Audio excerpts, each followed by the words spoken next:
Hola, bienvenidos a otra edición más, otro programa más del canal. El día de hoy estoy sumamente emocionado porque tengo a una de las mejores doctoras pediatras que existen en todo México. Me costó infinidad poder encontrarla, poder agendar la cita, pero estoy increíblemente feliz por tenerla en el canal. Doctora Marina López Kowalski, bienvenida. ¿Cómo se encuentra? Hola, muchas gracias por esta invitación. Yo muy bien, gracias. ¿Y tú? Perfecto. Pues para que sepan algo sobre la doctora Marina, ella es pediatra, neonatóloga, tiene un diplomado en nutrición pediátrica y es egresada del Instituto Nacional de Perinatología. Y sus estudios han sido validados por la Universidad Popular Autónoma del Estado de Puebla, la UPAEP, la UAPJO y la UNAM, Universidad Nacional Autónoma de México. Bueno, Marina, gracias por estar con nosotros, con tu público. Quiero que te conozcan. Vamos a empezar con esta serie de preguntas en la cual el objetivo principal es poder bajar la información a la mayoría de gente y poder dar una información certera y precisa para que no tengan que estar deambulando o ser engañados por otros medios de comunicación, como lo que estamos viviendo actualmente. La primera pregunta, doctora Marina, ¿qué es la COVID-19 en niños? Y si realmente es muy diferente el cuadro clínico en niños que en adultos. Ok, mira, aquí ahorita en la pandemia pues ya llevamos como más de 2 años, ¿no? Entonces, no sé si recuerdas que de un inicio inclusive se mencionaba que a lo mejor los niños no se podían contagiar, que a lo mejor podían cursar asintomáticos, ¿no? Cosa que con el tiempo hemos ido viendo que no es real, o sea, los niños se pueden contagiar de la misma manera. Afortunadamente muchos pueden cursar con un cuadro leve, pero sí existe aquel grupo de población que sí termina complicándose en un hospital, ¿no? Entonces, pues realmente, ¿qué es? Es lo mismo que pasa en los adultos, ¿no? Es un cuadro por este virus en el cual son muchas manifestaciones, pueden tener también fiebre, tos, todos los síntomas ahí gripales, ¿no? Sobre todo ahorita con la variante que tenemos, la del Omicron, y algunos pues sí pueden llegar a tener algunas complicaciones inflamatorias. Digo, ¿qué pasa con los niños? Al final de cuentas, la mayoría de los niños son sanos, no tienen alguna patología ahí como de base, entonces precisamente por eso es que difícilmente se pueden complicar tanto como un adulto. Ok, ¿y los síntomas son iguales, exactos que los de los adultos o sí cambian en algunos aspectos? Ok, mira, lo principal va a ser la fiebre, no necesariamente de alto grado o de difícil control, sí van a tener mucha sintomatología respiratoria, pero algo que hemos visto también agregado en los niños es que tienen también un compromiso intestinal, es decir, muchos cursan con diarrea, inclusive a veces puede ser que los únicos síntomas sean diarrea y fiebre, pero tenemos el antecedente ahí de una exposición y ya lo podemos estar sospechando. Y la otra también es que ellos pueden hacer un rash como muy característico, unas manchitas en el cuerpo, que a veces pues sí les pueden causar ahí como comezón, ¿no? Y tardan un poquito en remitir totalmente. Entonces sí varía un poquito el cuadro, pero en cuanto a fiebre y todo lo respiratorio es muy similar. Perfecto, muchísimas gracias, doctora. Y otra pregunta, ¿cómo puedo protegerme y proteger a los demás del COVID-19? Porque actualmente mucha gente no quiere que los niños salgan a comprar cosas, ir a la escuela por miedo a que ellos se contagien. Pero a veces nosotros cometemos errores muy comunes y es ahí donde nosotros contagiamos al niño, ¿no? ¿Me puede explicar cómo podemos hacer para evitar contagio hacia los niños? Sí, mira, aquí también es algo como muy curioso, ¿no? De repente nos da miedo que vayan a clases, pero sí vamos con ellos a restaurantes, tiendas y demás lugares que no son necesariamente indispensables para su desarrollo. Lo principal ya sabemos que es el uso de cubrebocas, el lavado de manos. En el caso del uso de cubrebocas, pues la CDC lo recomienda a partir de los 2 años. Antes pueden utilizar, por ejemplo, una careta. La verdad es que la mayoría de los niños se la dejan bastante bien. Y aquí lo importante es nosotros no ser quienes los exponemos, ¿no? Porque al final de cuentas, si nosotros somos los que estamos saliendo y a lo mejor no utilizamos un cubrebocas apropiado o nos lo retiramos frecuentemente, utilizamos cubrebocas de tela o no cubrimos bien nariz y boca, pues claro que nos podemos contagiar contagiar y entonces exponer a nuestro hijo. Fíjate que tocaste algo muy importante, el uso de careta. La otra pregunta que nos hacen muy seguido es si los niños tienen que utilizar cubrebocas o careta, o si funciona la careta o no funciona la careta en niños. Si se van a la escuela pueden agarrar el cubrebocas de alguien más y contagiarse. Sí, claro. Mira, lo más confiable siempre va a ser un cubrebocas, pero los niños sabemos que son como un grupo, pues como que pues ellos quieren ser libres, quieren jugar, ¿no?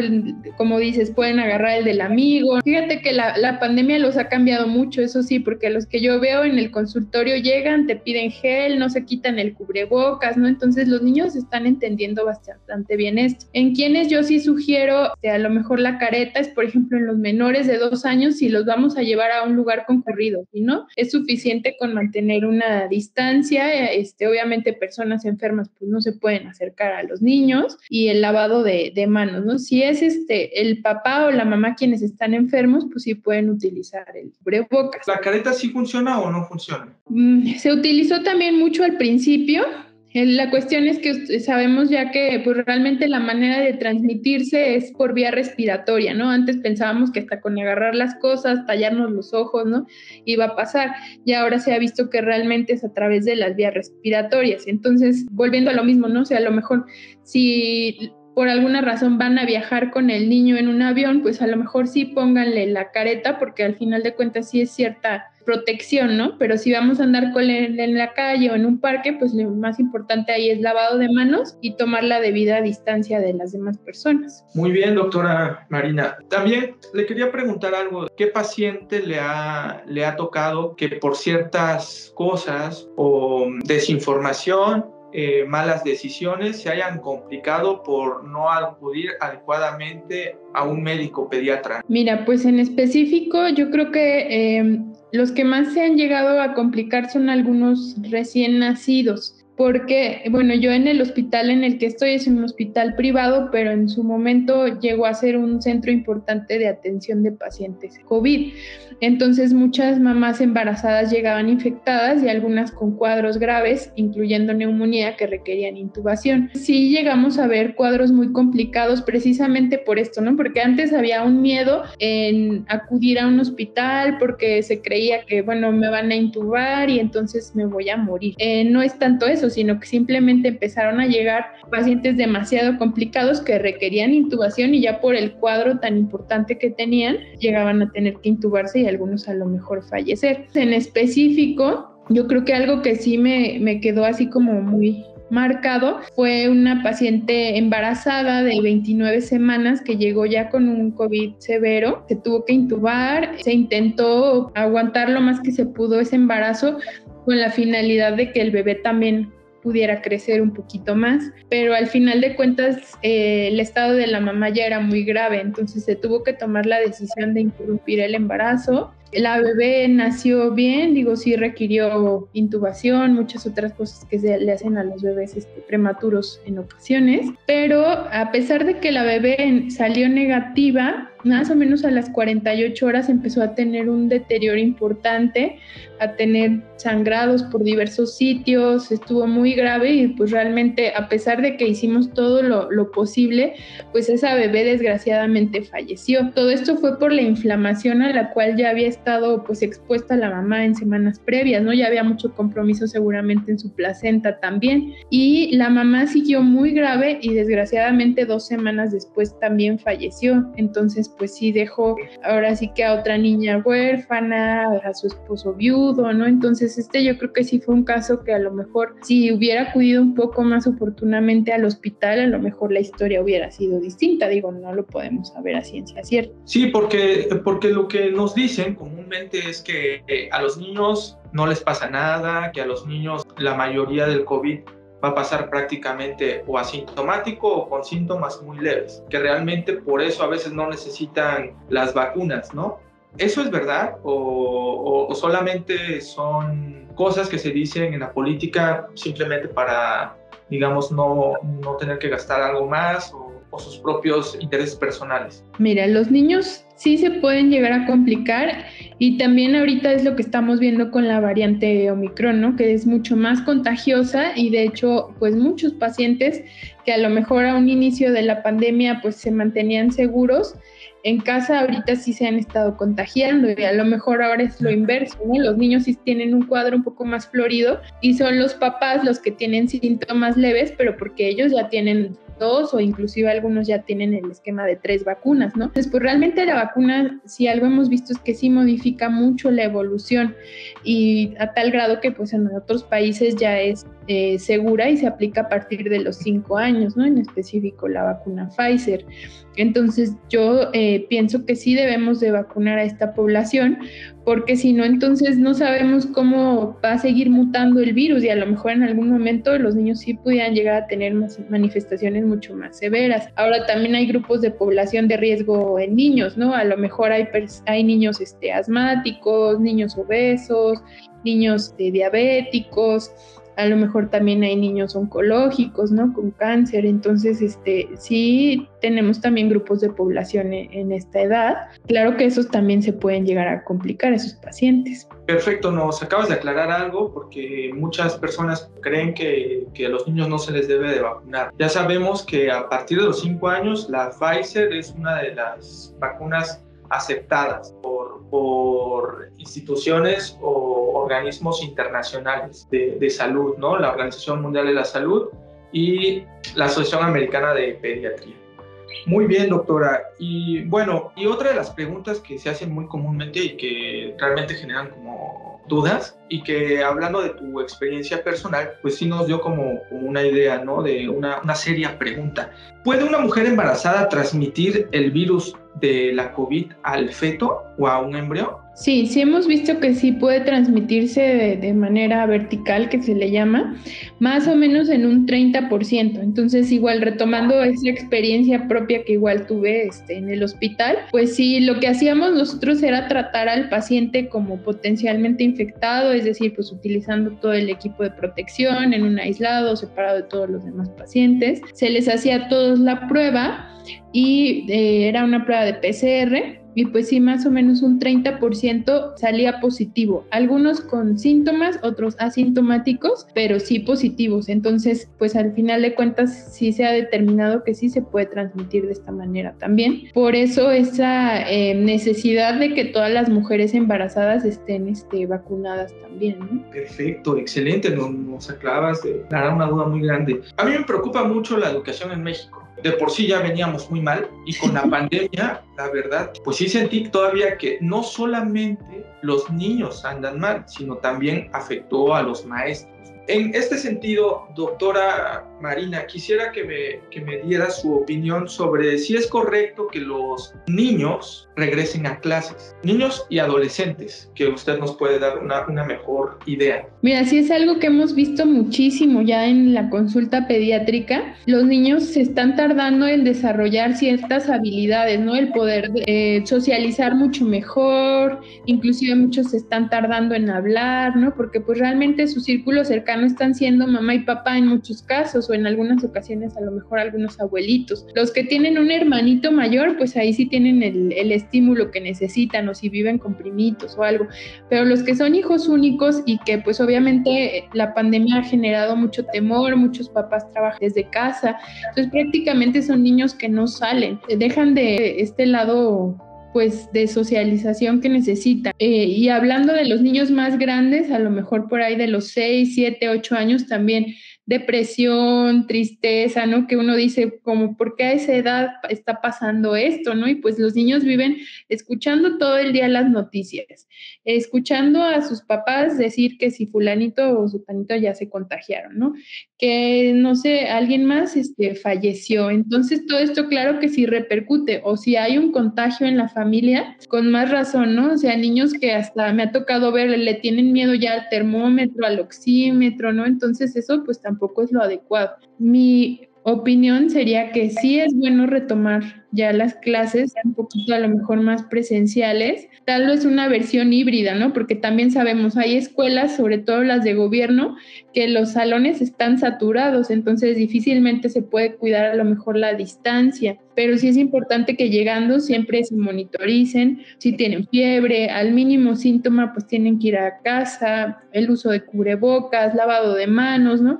Porque retomando algo que mencioné al ratito, o sea, al final de cuentas a lo mejor no van a clases, pero sí se fueron ya a la playa, sí fueron a un restaurante, a la fiesta infantil, ¿no? Entonces al final de cuentas, pues aquí lo importante es que el COVID está con nosotros, probablemente se vaya a quedar pues un tiempo, pues sí necesitamos ir viendo la manera de vivir con él, ¿no? Muy bien, entonces fíjate que a mí me ha pasado en mi práctica profesional que han venido niños pequeños entre 4, 3 años, 5 y que tienen dificultades para hablar o algunos incluso no hablan.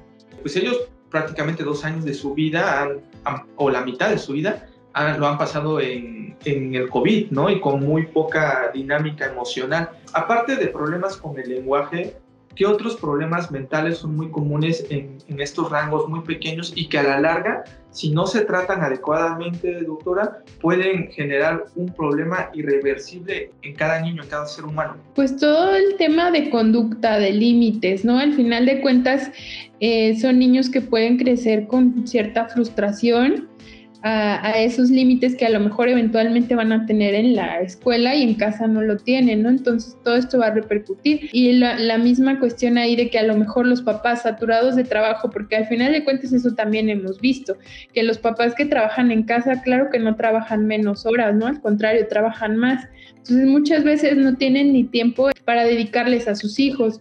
Se retrasa todo, ¿no? A lo mejor inclusive el control de esfínteres, no solo el habla, o sea, son muchas cosas que estamos viendo que se van retrasando porque pues a lo mejor no tienen el tiempo por más que ellos quisieran, ¿no? Entonces, eso, te digo, tristeza, depresión, cosas que a lo mejor a esta edad ni siquiera deberían de tener, deberían de ser pues felices corriendo por todos lados y muchas veces no saben qué hacer con esa energía, ¿no? Eso también es otra cuestión, que pues un niño lo habitual es que quiere subir, bajar, correr, ¿no? Y si no tiene dónde, solo está encerrado en su casa, entonces sí empiezan a tener estas conductas de destruir cosas, de no hacer caso, de más berrinches, ¿no? Entonces eso a la larga, pues no sabemos cómo puede llegar a modificar su forma de ser, ¿no? Interesante, muy interesante. Entonces, respecto a esto, doctora, ¿qué recomendaciones nos podría usted dar en relación, digamos, a un paciente con COVID leve y en relación a cómo mejorar la salud física y emocional o mental de un niño? Mira, pues en cuanto a COVID leve, digo, obviamente hay que acercarse a un pediatra, ¿no? Para que los pueda asesorar en específico.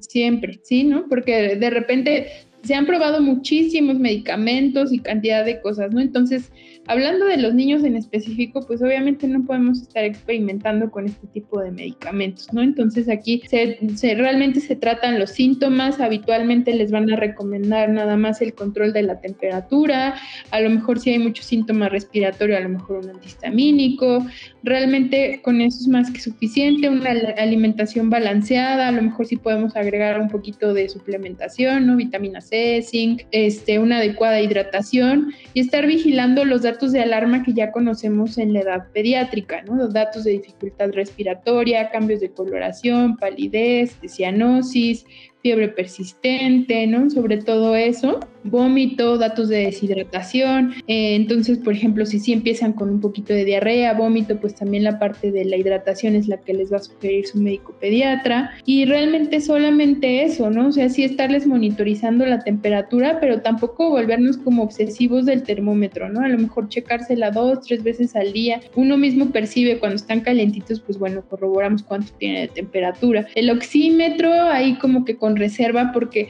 para que un niño desature, pues realmente va a tener datos de dificultad respiratoria que los vamos a observar antes, ¿no? Entonces, a diferencia a lo mejor que hemos visto en los adultos, que a lo mejor no tienen gran sintomatología y empiezan a desaturar.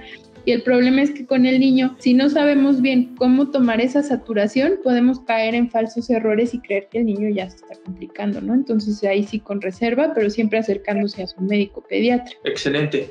Y para digamos, controlar las enfermedades mentales? ¿O qué podríamos hacer? Pues aquí sí es tratar de hacer actividad física con ellos, ¿no? O sea, a lo mejor vamos a ir a un parque, a un lugar abierto, ¿no? Donde realmente no vamos a estar en contacto con otras personas, pero sí vamos a favorecer un ejercicio saludable en ellos, tratar de que nuestra dieta sea balanceada y que ellos también lo vean, porque de repente queremos que ellos coman súper sano y nosotros estamos comprando y comprando comida chatarra, ¿no? Entonces, al final de cuentas, es un cambio que deben de ver en la familia en general, porque de repente sí se puede prestar a eso, ¿no? De que a lo mejor los adultos en casa están estresados, están comiendo de más y pues el niño también, ¿no? Y entonces al ratito ya se agregaron problemas de sobrepeso y obesidad. Entonces, pues realmente limitarles todas las golosinas y comida chatarra, controlar las tabletas y el uso de pantallas, ¿no? Porque esa parte también, como no tienen pues gran actividad que hacer, están todo el tiempo pegados a una pantalla y muy fuera de la realidad. Entonces, sí tratar de favorecer esas actividades pues al aire libre, a lo mejor meterlo a unas clases, no sé, de natación, o inclusive si van a hacer ustedes ejercicio en casa, pues también como que acercarnos a que los niños la hagan con nosotros, ¿no? O sea, sí tratar de incluirlos en actividades saludables todo el tiempo. Oh, perfecto, excelente. Tocaste un punto importante que es lo de alimentos chatarras y refrescos, todo eso. ¿Cómo ves personalmente las reformas que se han hecho en México para mejorar este acceso hacia los niños de comidas chatarras?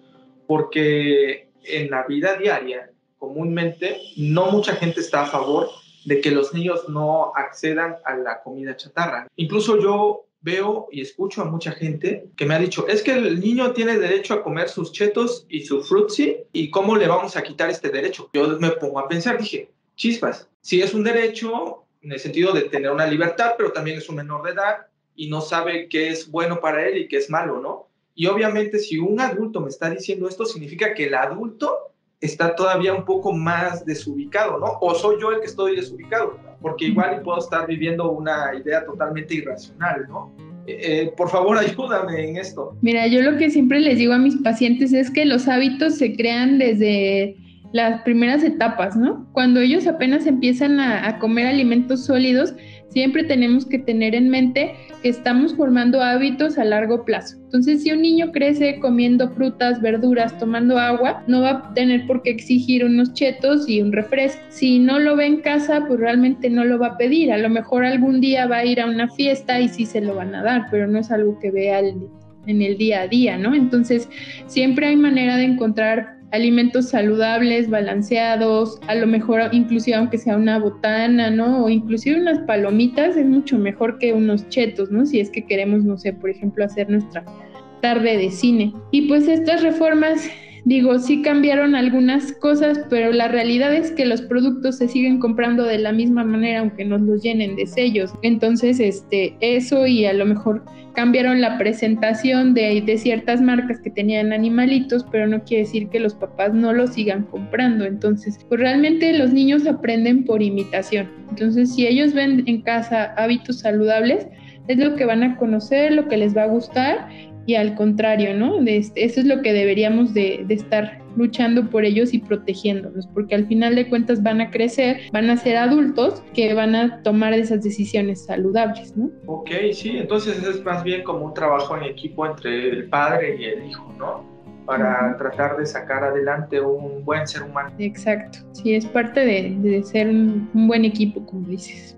Bueno, doctora Marina, increíble su explicación. Prácticamente para cerrar, una de las grandes dudas que salen en YouTube es si una mamá con COVID puede traspasar el virus al bebé amamantándolo. ¿Es verdad o es mentira? Mira, en algún momento igual se planteó, inclusive se trató de tomar mediciones de la leche materna, pues realmente fueron mínimas. Digamos que costo-beneficio, la lactancia tiene muchísimos beneficios en los bebés y no tendríamos por qué quitárselos. Lo que sí es que siempre utilizar un cubrebocas, ¿no? Porque va a ser el momento en el que la mamá va a estar muchísimo más expuesta al bebé y si trae mucha sintomatología respiratoria, pues no se va a contagiar precisamente por la leche, sino se va a contagiar a través de las secreciones, ¿no? Entonces siempre el lavado de manos, uso de cubrebocas y sin problema pueden continuar con la lactancia. Y fíjate también algo que a lo mejor no hemos mencionado y ahorita se me ocurre que es importante aclarar, la parte de la separación, porque esto hasta la fecha sigue pasando, ¿no? Que a lo mejor la mamá, papá salen positivos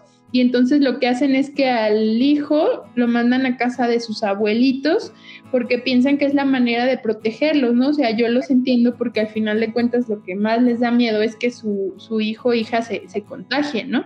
Sí. Pero aquí lo que estamos haciendo es que si estamos exponiendo fuertemente a los abuelitos y si a lo mejor ya se encuentran en la tercera edad, a lo mejor ya tienen enfermedades agregadas, pues a lo mejor esos abuelitos son los que se pueden llegar a complicar. Entonces aquí mi sugerencia siempre es el aislamiento ya en familia. La probabilidad de que si la mamá o el papá tienen o los dos, de que el bebé también lo tenga es muy alta. Entonces ahí lo que queda es aislarse juntos y estarse vigilando, ¿no? Excelente, muchas gracias. Nos diste una clara visión de las cosas necesarias que tenemos que tener en cuenta y conocer para darle una mejor calidad de vida a los niños, ¿verdad? Te agradezco mucho, ha sido increíble estos minutitos que hemos tenido juntos. ¿Cómo te podemos encontrar en redes sociales? ¿Cómo podemos agendarte cita? Dinos.